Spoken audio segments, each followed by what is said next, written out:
have one of our medical oncologists and PhD candidates, Dr. Louise Kostos. Thanks very much, Brittany, and good afternoon, everyone. As Brittany mentioned, I'm one of the medical oncologists at Peter Mac, and I'll be going through what role do we play as medical oncologists in caring for the patients who are referred for radioligand treatment for their prostate cancer. Here are my disclosures. So to start off with, what role do we play? Well, the most obvious one is in generating referrals to Prostic for patients to actually go on to lutetium PSMA. At Peter Mac, referrals come both internally from within the medical oncologist there, but also externally, and we do reach quite far within Victoria. We have a lot of regional patients who are treated, but also Tasmania, as they're included in the Prostic Registry program. Occasionally we do also get referrals from interstate as well, other than Tasmania. Obviously lutetium PSMA does remain non-reimbursed, so it is limited in terms of its availability, and centres that do offer it, often there is a significant cost to the patient. So for some patients, like two in Darwin that we treated recently, going on to one of our clinical trials is actually the best option cost-wise for them. So it's really important that communication lines are kept open between nuclear medicine and medical oncologists, but also amongst medical oncologists statewide and even countrywide, which I think Michael does a really good job of doing. And obviously generating these referrals is really important for us to keep up with steady recruitment to the Prostic clinical trials, which so far we've been able to do only because of the high volume of referrals that Prostic receives. Our next role is participating in the multidisciplinary meeting that Grace mentioned happens every week at Peter Mac. In that meeting, we discuss all new referrals for radioligand treatment, and also any patients who are on treatment who have complex cases.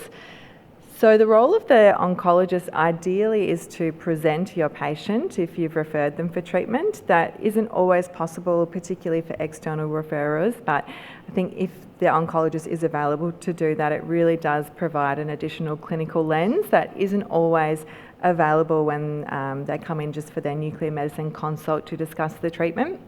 So the important things we can provide are things like the patient expectations, making sure the patient is not expecting a cure, but perhaps they just want some relief from their bone pain and just want some improvement in their quality of life.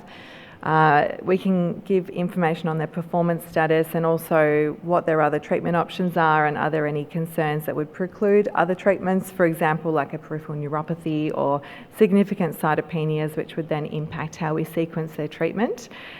I think our big role, as has already been alluded to, is really helping to decide what the correct sequence of treatment for patients are. As you've already heard, this is a hot topic in PSMA theranostics, and more we are seeing more referrals for patients to receive lutetium PSMA who are taxane naive. Most of these, because prostate cancer is a disease generally of older men, it's because patients are too frail and considered high risk for chemotherapy toxicity. But we are seeing some patients who just decide, because, for example, they might work full time, they just don't want chemotherapy.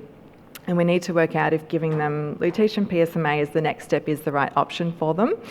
As you heard from Louise earlier about the PSMA-4 trial, there is some emerging data to support giving lutetium PSMA a little earlier, so before a taxane, but given the control arm in that study would be considered below standard of care in Australia, and we don't have overall survival data yet, we do have to be careful which patients we do choose to have lutetium before a taxane. We've also looked at retrospective data just at Peter Mac on patients who received lutetium PSMA and then had chemotherapy, and it does seem that the efficacy of chemotherapy is reduced when it's given after lutetium PSMA as opposed to before. Our pooled PSA response rate for all chemotherapy after lutetium PSMA, majority was cabazitaxel, but did include other chemo regimens, was only 12%, so that's much lower than what we would normally expect when given before lutetium PSMA. So for patients with poor prognostic signs for response to lutetium PSMA, and that may be the presence of visceral metastases, particularly in the liver, borderline SEV max or a low SEV mean on their PSMA PET, or any other adverse prognostic features, we'll often have a discussion in the MDM about whether maybe cabazitaxel would be better for those patients. And also for those patients who have a known BRCA mutation, we don't really know what the correct sequencing is in terms of PARP inhibitors.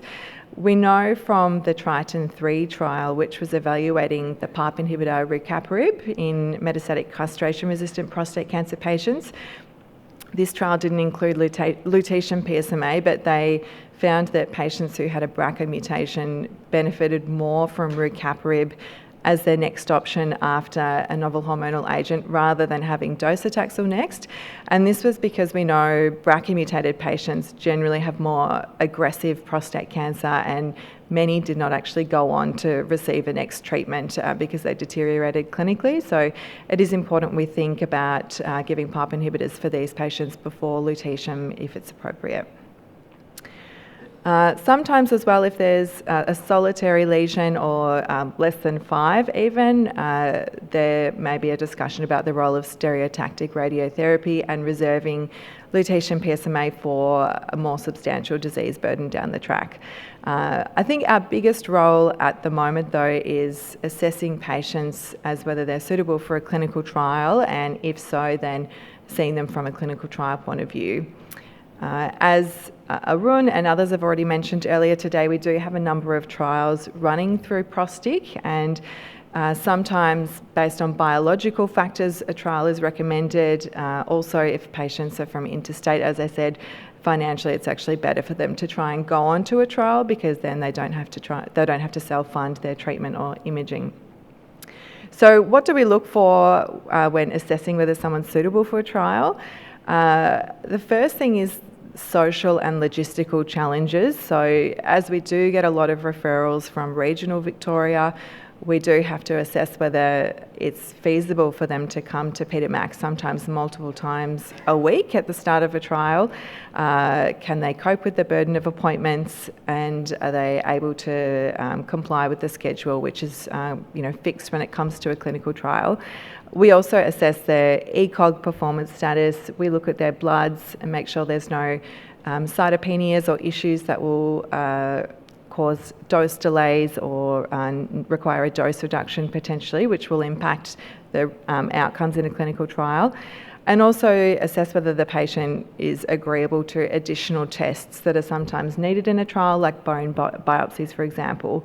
And their concurrent comorbidities and medications are also important to assess, as sometimes these will interact with the trial treatments and make them not suitable. If a patient is thought to meet the eligibility criteria, then usually the medical oncologist will consent the patient for these studies more so than the nuclear medicine physician, and we do this according to good clinical practice. And if the patient goes on to the study, it will be the medical oncologist that reviews them as per the protocol for the duration of the time that they're on the study. If the patient doesn't go on trial though, we still continue to see them. So we will assist with managing side effects to treatment, as well as continuing to monitor and manage cancer-related symptoms. ProstIC benefits from excellent nursing care, so Liz will call the patient at week 3 and week 5 once they've had their bloods and check in with the patient. But if they do have significant cytopenias, it's usually the role of the oncologist to help coordinate blood transfusions, check their haematinics, replace iron if needed. If patients are significantly fatigued, we can refer them for exercise programs, which are now reimbursed in the castrate-resistant setting. And likewise for cancer-related symptoms, we're continuing to monitor their pain, coordinate referrals to palliative care or radiation oncology if required, and also monitoring their mood and linking them in with our psychology services as appropriate. We also try to plan ahead, so that involves having close discussions with nuclear medicine about when to stop treatment. Sometimes if a PSA is continuing to rise, it doesn't necessarily mean we should stop. If a patient's having a clear clinical benefit, for example, with reduction in pain. Sometimes in those situations we do advocate that the patient continues treatment.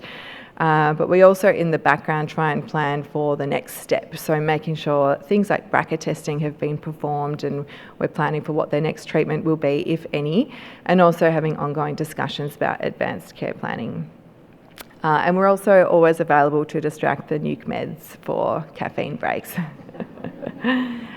So these are our main roles that we play as the medical oncologist, but as Grace said, we're really just one spoke in the wheel of the Theranostic Dream Team, which I feel very lucky to be a part of, and I think the Prostic group do a wonderful job at providing excellent care to patients. Thank you.